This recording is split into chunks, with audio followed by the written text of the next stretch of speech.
Aujourd'hui, on va parler des nazis. Enfin, pas tellement, mais un petit peu quand même. Je vous explique. Ce monsieur-là, avec ses petites lunettes et sa grosse barbe, c'est Juan Pujol Garcia. Alors, il paye pas de mine comme ça, mais c'est l'un des meilleurs agents secrets que la Terre ait jamais porté.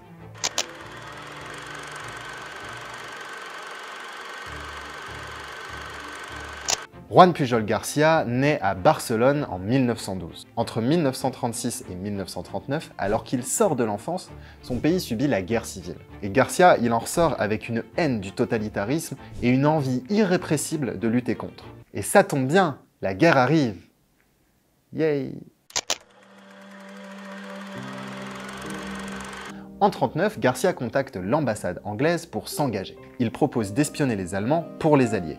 Pour ça, il a des idées, beaucoup de volonté, beaucoup de courage, et... Bon, alors il retente une fois, deux fois... Ok, c'est bon, il en a marre, il va trouver un autre moyen. Il décide de s'infiltrer tout seul et d'aller toquer à leur porte une fois en place. Les Allemands, ils hésitent un peu, mais en vrai, ils sont trop contents, parce qu'à ce moment-là, ils ont cruellement besoin d'informations sur l'ennemi. Du coup, ils acceptent. Alors Garcia, il suit un rapide cours d'espionnage pendant lequel il apprend notamment à écrire et envoyer des messages codés, et zou, direction l'Angleterre pour infiltrer les Alliés et surtout pour créer un réseau d'espions à la solde des Allemands. Donc logiquement, il part pour Londres, il atterrit et il commence son recrutement. Enfin, ça c'est ce que croient les Allemands.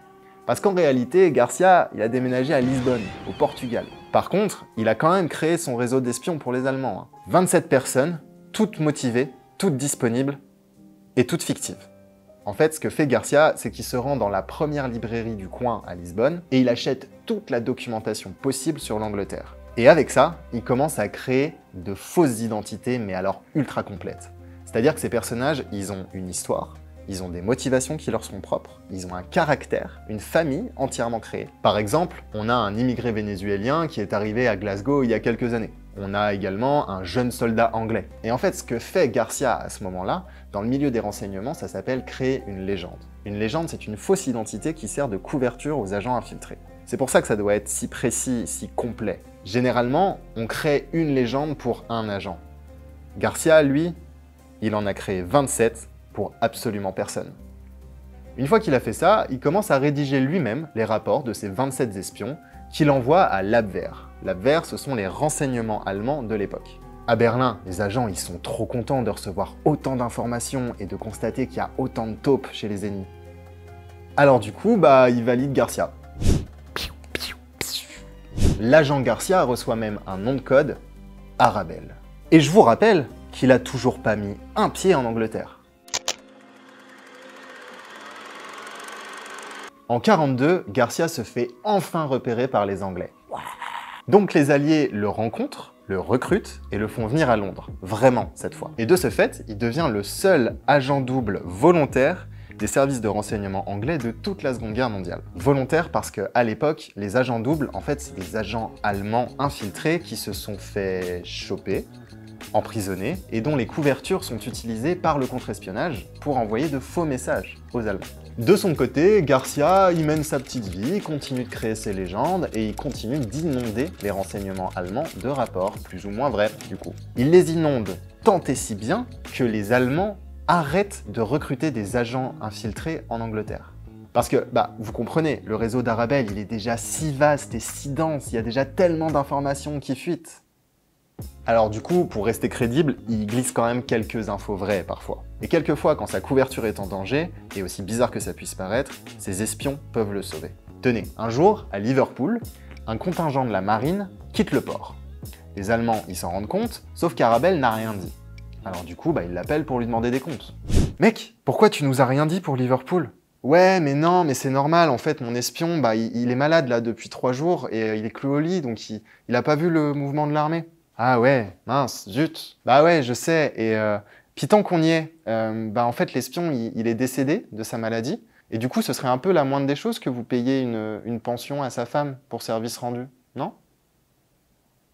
Vous commencez à comprendre jusqu'où peuvent aller les mensonges de Garcia. Ou plutôt Garbo, parce qu'en fait, depuis qu'il est agent anglais, il a un deuxième nom de code.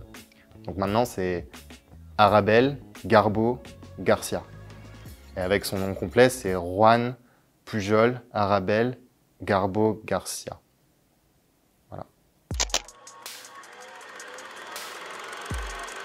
En janvier 1944, les Alliés lancent l'opération Fortitude. En fait, l'objectif, c'est de faire croire aux Allemands que le débarquement de Normandie prévu la même année aura lieu à Calais.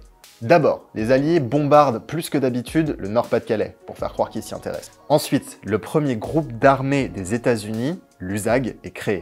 Alors, l'USAG, c'est un corps militaire gigantesque. Il est placé sous les ordres d'un stratège américain très connu et très craint, le général Patton. En tout, 11 divisions, 350 000 hommes, 365 chars et 56 avions. Une vraie armada de plastique. De plastique? Oui, de plastique. Oui, parce que l'USAG, c'était aussi une armée fictive, destinée à seulement être vue depuis le ciel par les avions allemands. Et les chars, ils étaient gonflables. Et le bruit des troupes, c'était des enregistrements diffusés sur des haut-parleurs. Et puis, il y avait aussi 1500 opérateurs radio qui devaient faire de la radio pour simuler des communications de l'armée, quoi. À la guerre comme à la guerre, vous me direz.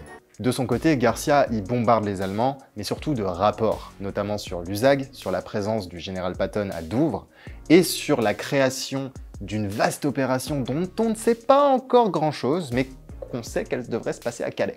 Le 6 juin 1944, il envoie des informations capitales sur le débarquement en Normandie.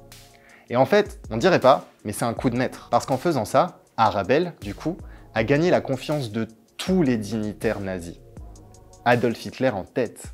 Et je rigole pas du tout. Adolf Hitler le considérait comme son espion préféré. 3 jours plus tard, alors que les combats font rage en Normandie et que la 15e armée du Reich, soit l'une des plus grandes, arrive à portée de tir des Alliés, Hitler donne un ordre, repli total. Pourquoi? Parce que son meilleur espion l'a contacté. Et sur la base de son réseau, le fidèle Arabelle, qui lui a déjà donné tellement d'informations, lui dit qu'en fait, le débarquement en Normandie, c'est un leurre, c'est une diversion, et qu'un débarquement à Calais est imminent. Faut y aller maintenant, quoi. Faut y aller tout de suite. Alors la 15e armée du Reich, qui arrive à quelques centaines de mètres de la plage, elle fait demi-tour. Je sais pas si vous vous rendez compte, mais Garcia, Garbo, Arabelle et son imagination, ils ont eu un impact mais significatif sur la libération française en fait. Et le mec s'est jamais fait choper. Hitler lui a fait confiance mais jusqu'au bout. D'ailleurs, il a été décoré de la Croix de Fer, qui est l'une des plus hautes distinctions militaires allemandes. Il a également été décoré de la médaille de l'ordre de l'Empire britannique. Vous vous rendez compte, le mec est décoré des deux côtés du front en même temps dans une guerre. Non, c'est trop fort quand même. Après tout ça, Garcia, il a voulu changer de vie un petit peu. Alors du coup, avec l'aide des renseignements anglais, il a mis en scène sa mort en Angola en 1949. Et le nouveau mort, du coup, il s'est rendu direct au Venezuela, où il a continué et terminé sa vie en tant que libraire. Eh oui. On appréciera la reconversion qui prouve, encore une fois, les capacités d'adaptation de cette espèce de caméléon professionnel du mensonge qui, grâce à ses capacités, a très probablement modifié le cours de notre histoire.